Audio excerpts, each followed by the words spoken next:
It's midnight at the Shady Oaks apartment complex.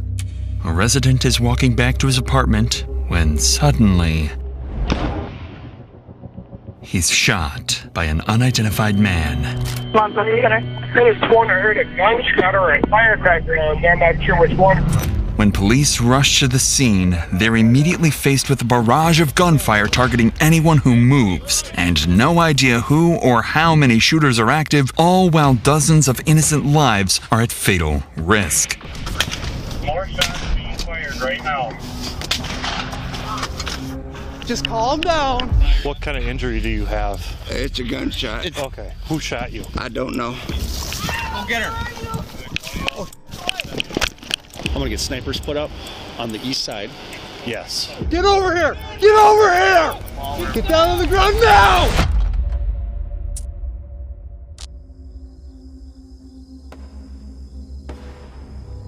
At approximately 2:17 a.m. on that Sunday night, officers receive reports of gunshots near Shady Oaks apartment complex. Minutes later, around 2:20 a.m., first responder officer Cody Needham approaches the scene to investigate. Little does he know, the gunshot reports were part of a trap set by the shooters, and he was driving straight into it.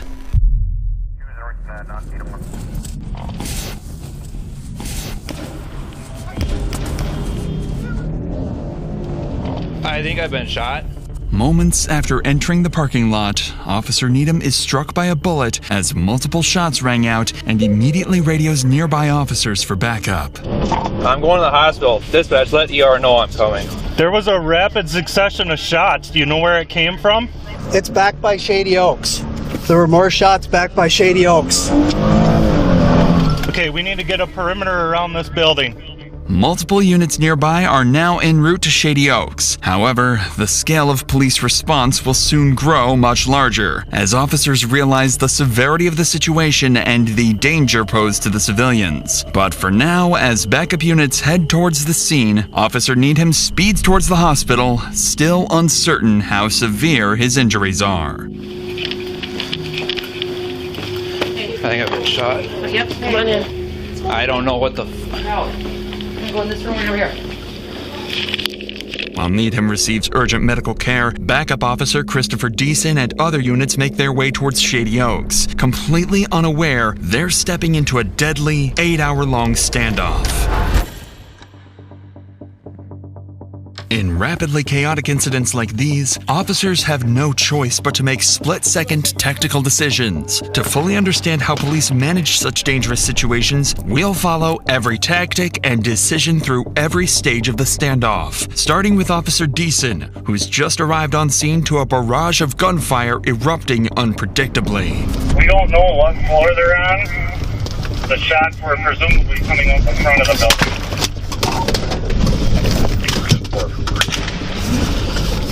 More shots being fired right now.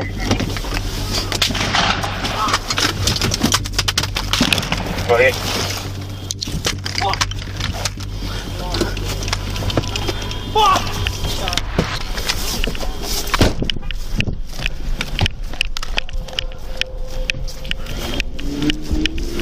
You being shot at? You okay? Just calm down. Calm down. I only have a pencil. I didn't get hit. Phone calls. What? Is that your car? Mine over there, yeah. No. Officer Deason and other responding officers quickly take position behind a water pump house, located near the parking lot on the west side of the complex. But there's a more immediate worry weighing on the officers. Many civilians remain unaware and exposed, and every gunshot could mean another innocent resident being targeted. With dozens of innocent lives at stake, Officer Rasmussen and Tim Harves arrive near Deason's location on the west side, positioning themselves nearby to help scan the area and pinpoint where the gunfire is coming from. More shots being fired right now. 306, 2400, start everybody.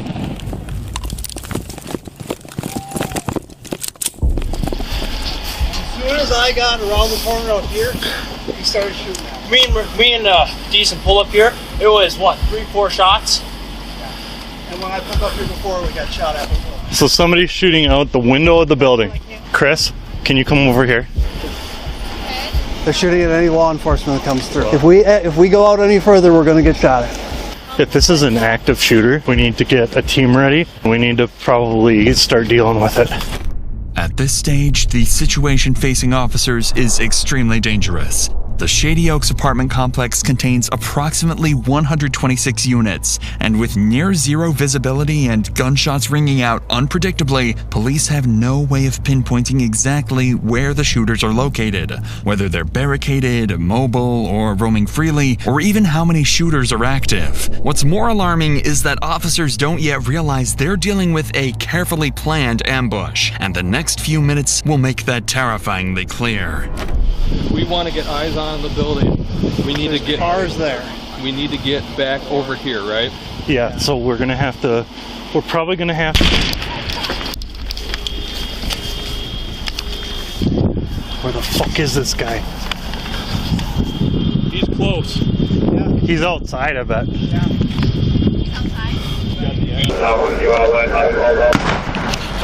Okay. He's running across! You see him? Yeah, watch it. He's running.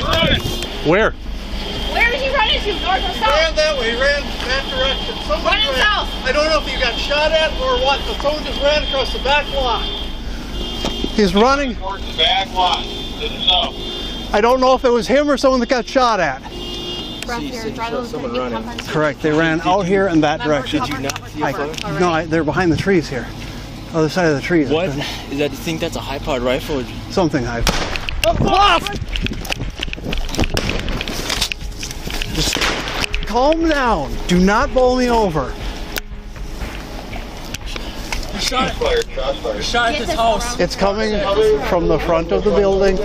It impacted the road on the Little Fourth. One of the shots officers just heard was aimed at a resident who stepped outside the building, completely unaware of the active threat. He was struck and immediately ran away. With danger escalating and officers still unsure how many shooters they're dealing with, or even where the next shot might come from, their immediate focus shifts to two critical priorities. First, identify and engage the source of the gunfire. Second, secure the perimeter and evacuate civilians inside and outside the building to prevent further casualties. However, officers still don't have a key to access the building from any side, adding a major complication to their plan. So, to move forward, Officer Deason and Harves formulate a tactical plan. One group remains in position, carefully engaging and distracting the shooters to pinpoint their exact locations and number. Meanwhile, a second group cautiously moves around the perimeter, evacuating civilians from areas exposed to gunfire. It's important to understand that incidents like these are not only traumatic for the officers working them, but they can often have the same effect on people simply watching these videos behind a screen, just like you. If you have ever felt that you need help with mental health, you should know there are always people you can reach out to. Before I started this channel, I struggled with anxiety every day. I'd record videos, then delete them because I thought they weren't good enough. Therapy changed that. It gave me the confidence to finally start uploading. Finding the right therapist, though, was hard. I went through several before one clicked. That's why I've partnered with BetterHelp, the sponsor of today's video. BetterHelp makes it easy for you to find the right therapist for you. Fill out a questionnaire and you will match with a therapist in as little as a couple days. With their 30,000 licensed therapists, you can easily switch therapists anytime at no extra cost if it's not the right fit. A therapist will listen, ask questions, and help you see things from new perspectives. They can give you advice and techniques to make positive changes in your life. With over 9,000 reviews and a 4.3 rating on Trustpilot, BetterHelp is a platform you can trust. Click the link in the description or go to betterhelp.com/DrInsanity and get 10% off your first month of therapy. With that said, let's get back to the scene. The evacuation team is about to spread out and begin sweeping the west side of the perimeter. With the shooter's identities still unknown, they have to treat everyone they encounter as a potential threat. Come here. Hey, come here. You have a key fob to the building? Yes, sir. Okay. Are you okay? Yeah, motherfucker, you're shooting me. You're shooting me. I took off the sidewalk and said, oh, the those kids that live up surprising and brought. Say something. I heard it. I was standing in my kitchen doing it. Here, go back to your car. Now, it's the second floor. So you think it's the second floor? I'm pretty sure it's the second floor on the far side. Okay. Go back to your car. Stay in there, okay? Officer Rasmussen manages to clear this first encounter with a resident safely. But as he moves further into the parking lot, he spots someone he believes might be one of the shooters.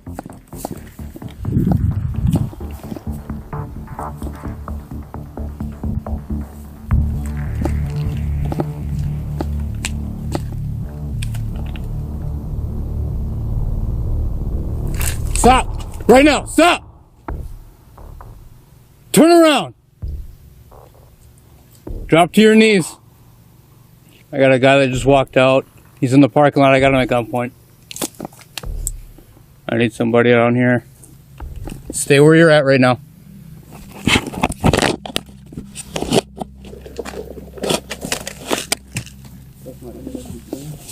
Okay, we got somebody shooting from your building right now. Okay.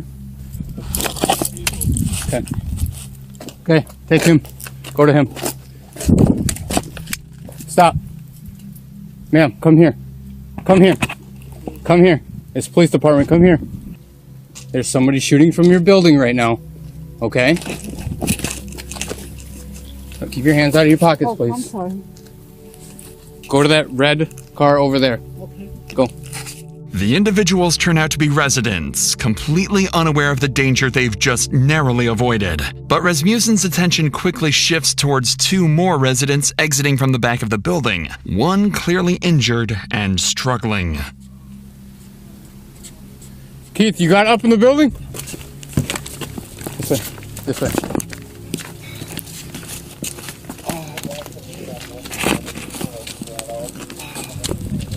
Okay, come on. Come on.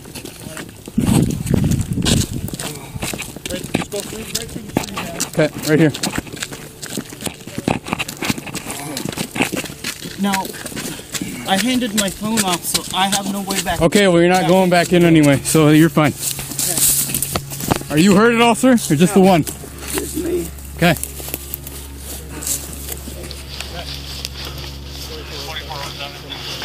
I'm right here. Okay. That light pole right there. The light pole? Okay. What kind of injury do you have? It's a gunshot. Okay. Who shot you? I don't know. I come out that door we just came out of, was facing that way, and that's when I got shot. Okay. Come right over here, sir. Just hop right into the back seat on that side. One of the civilians encountered by police is Shady Oaks resident Daniel Thorpe, the same person officers spotted running away earlier after being targeted by gunfire. Daniel is now the second confirmed victim following Officer Cody Needham. Unfortunately, they won't be the only casualties as the night continues. Oh shit.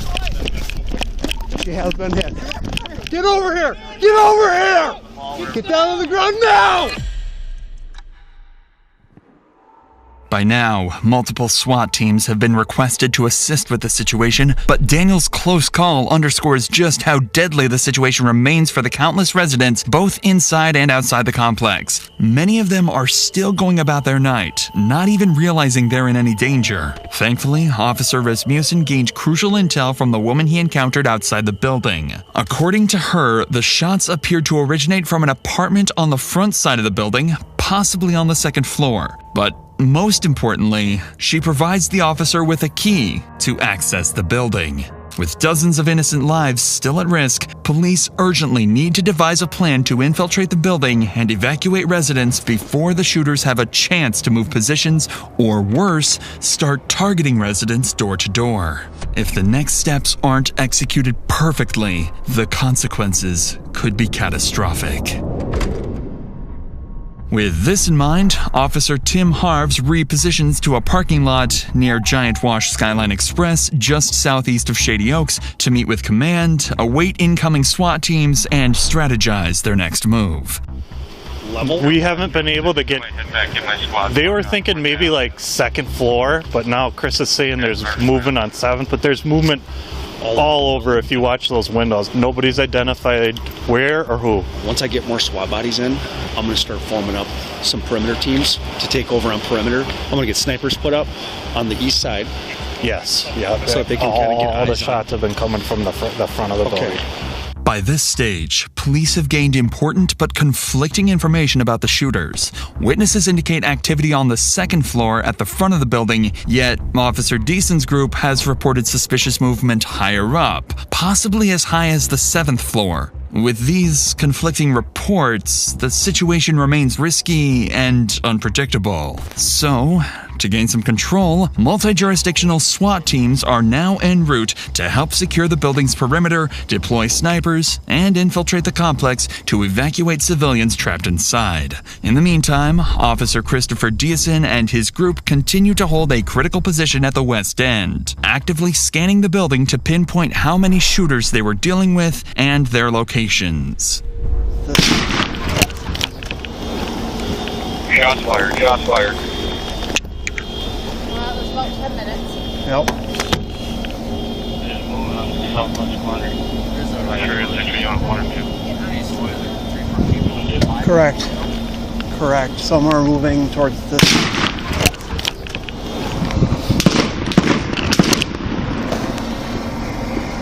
That did hit across the street, right across the street from me. It sounded like a bird shot. While Officer Deason's team continues to hold their position on the west side, a critical oversight is exposed in the perimeter setup. Road closures intended to prevent civilian traffic from entering the active shooting zone weren't established quickly enough, allowing unaware drivers to slip through. This major flaw is about to lead to disastrous consequences. What? Oh. How to control the bleeding. Well, you don't go out there. Go! Go! Go! Go! Go! Get out! No! Fuck. Fortunately, this first vehicle manages to pass without getting hit. But just minutes later, officers spot another set of headlights approaching, heading directly into the line of fire. Contact 212 in shortly and around the direct. 2! 3! Shots fired, shots fired. 3 shots. Half shots fired. No. Okay. That was 3 shots, so. Correct. Another 5-10 minutes. Maybe. They're not hitting directly at us. Vehicle coming north. Vehicle. Yep. Vehicle coming northbound. Vehicle coming northbound on 4th. Officers quickly realized the rapid succession of shots was not directed at them, but at a civilian vehicle passing by the front of Shady Oaks. After being hit, the driver continues forward, eventually stopping on the west side, still within the active firing zone, but close to where officers are positioned. That's when they hear the driver's disturbing screams. Get over here! Well, we might have somebody that actually just got you. Oh shit. She has been hit. I know, come on. Let's go. Fucker, I should have known. Do you have a tourniquet on you? Yeah. Okay. I think it's just through and through. Shine your light. How my girlfriend? Yeah, we can't get up there right now. We cannot get up there right now. The injured driver was struck in the leg and is rapidly losing blood. Officers quickly apply a tourniquet to control the bleeding and stabilize him until he can be transported to the hospital. But before they can even catch their breath, another serious problem appears. Other residents and civilians continue to pass close to the active firing zone, oblivious to the lethal danger surrounding them. That's when Officer Deason spots something alarming. Someone riding on a bicycle is suddenly seen riding straight through the active firing zone, heading directly towards officers. This guy is leaving on a bike right now. You can stop that guy on the bike. Get your hands up! Get over here! Get over here! Get down on the ground! Get down on the ground now! I am. What the fuck? We got people shooting out of that building at us. Shit. We don't know if it's you yet. No, sir. We don't know that yet. Okay. We got him prone out right here. We're checking him. I didn't hear no gunshots. Are you kidding? You guys scared the fuck out of me. How do you think we feel? Well, I didn't know there was people shooting each other. What's happening over there? Get him to crawl over here. What's happening over there? Get over here. Okay, crawl. Crawl over here. Come up by the building here where you're safe. All right, put your hands down again. We just had somebody get shot out in the street from here. You have anything on you? No, sir. Can you take the bags off me, please, so you can look at? You can search me if you take the bags off. This bag just has a hammer and some tools. Okay, it's not him, obviously. Stay down. Okay, it's obviously not him. Okay, why don't you come up here, sir? Come up by the building where you're safe. Okay, now you hear what we're dealing with? Thankfully, officers quickly determined the biker was not a threat, managing to pull him to safety before he was harmed. Immediately afterwards, police units quickly finished establishing roadblocks around the complex, finally preventing further civilians from entering the danger zone. With no targets in sight, the shooting abruptly stops. This brief pause gives officers an opportunity to reassess their positions as they wait for SWAT support, unaware of the violent escalation just hours away. Officer 304 is also priority.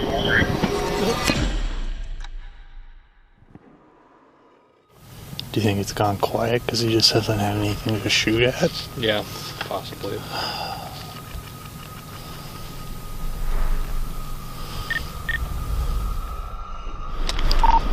Keep them at a staging point, Keith. We have an armored vehicle on scene here. We'll be sending over, I believe. At approximately 4 a.m., SWAT armored vehicles finally arrive on the opposite side of the building, marking a critical turning point in the operation. For the first time, officers have the tactical support they need to close in and bring the shooters into custody. Yeah, we've got 4 individuals here now, 313. We need to get them out of here. You want to jump in with him? Yeah. All right, we're coming. Thanks for coming. Yeah, I know our team's setting up too, so we'll be over here soon. Not what we expected. Yeah, no shit. With SWAT teams now on scene, a sniper unit quickly moves into position on the east side of the Shady Oaks complex, giving officers critical visibility. At the same time, entry teams on the west side prepare for their next move. It's finally time to move inside the building. Here, we'll cover you. Get up there, go one at a time, okay? And I'm gonna move, right? Yep. I'm moving.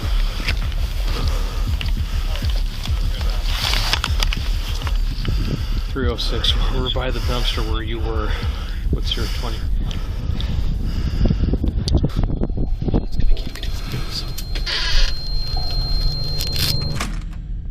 Go.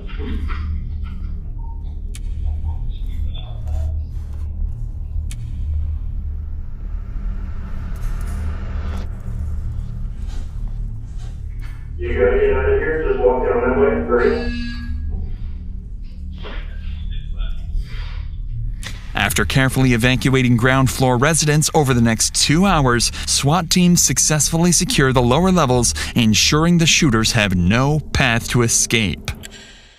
As the sun rises over Shady Oaks, police gain a critical advantage: daylight. With improved visibility, they deploy drones overhead, giving officers a clear, real-time view of the complex. As the drone hovers above Shady Oaks, officers notice movement on the 3rd floor. Someone barricaded near a window in apartment 303. Snipers positioned across the street quickly adjust their aim towards the apartment, while officers remain on high alert, knowing other suspects could be hidden throughout the building. Over the next hour, tensions escalate as the barricaded shooter fires and destroys a police drone monitoring his position. At around 8 a.m., negotiation teams attempt to make contact, urging the shooter to surrender peacefully. But despite repeated attempts, he refuses to respond.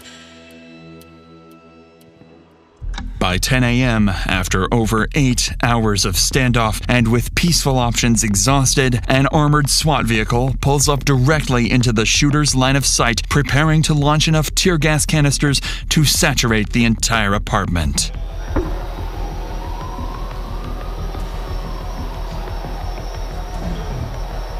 Moments after the gas enters the apartment, the barricaded suspect moves to the window. For the first time, officers see his face. It's a young man, barely out of his teens, armed and ready to fire back.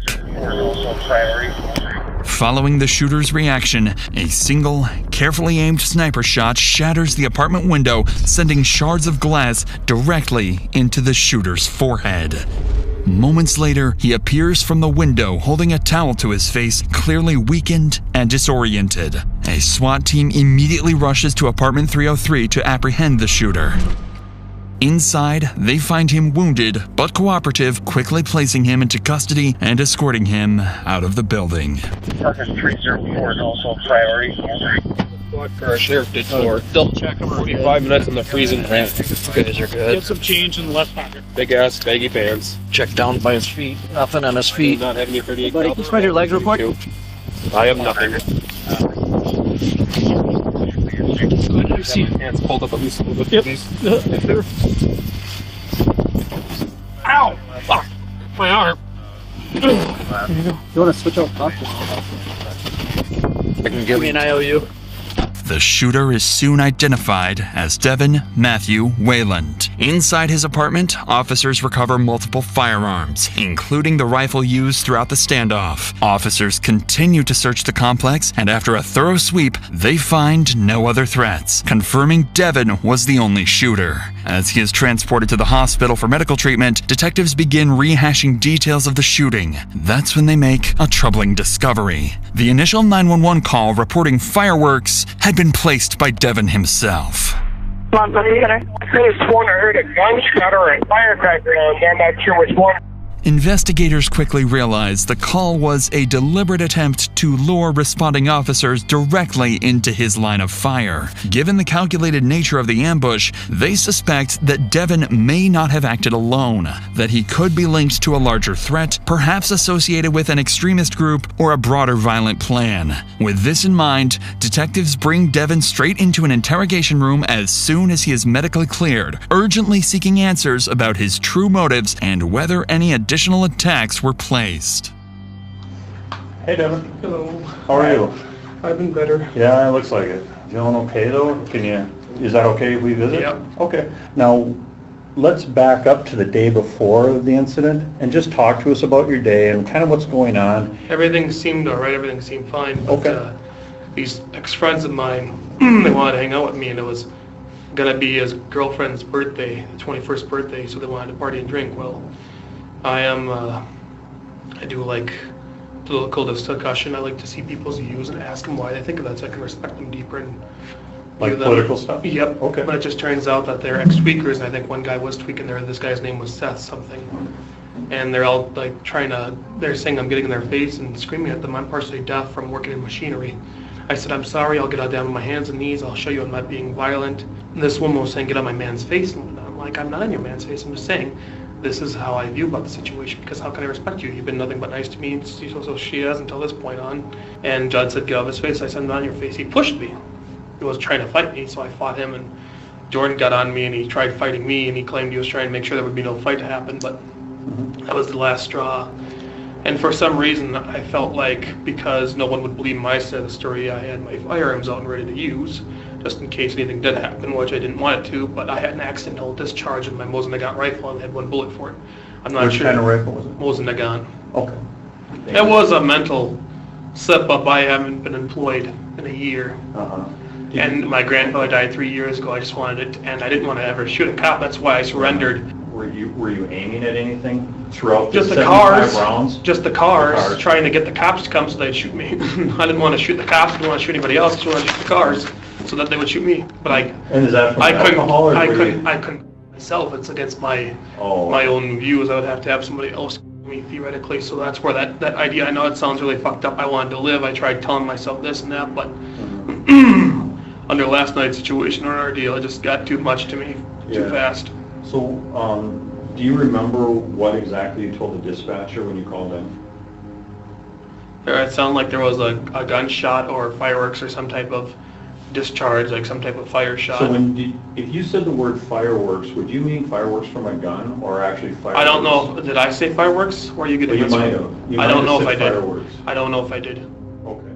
Perhaps the most striking thing about Devin's confession is his description of feeling trapped between a desperate wish to die and an inability to harm himself, a psychological state commonly known as suicide by cop, where someone intentionally provokes law enforcement into using deadly force to end their own life. Following the interrogation, detectives determined that Devin Wayland acted alone, ruling out connections to any larger extremist groups. Devin admitted to intentionally provoking police to respond with deadly force, driven by anger and humiliation after an earlier confrontation at a party. Thankfully, the 3 victims wounded in the shooting, including Officer Cody Needham, would ultimately recover from their physical injuries. When Devin's case reached trial, Minnesota's Court of Appeals rejected the argument that his actions were solely driven by suicidal intent. Although Devin claimed that provoking police into shooting him was his primary goal, the court found his broader actions of repeatedly firing at officers and civilians to clearly indicate a deliberate intention to kill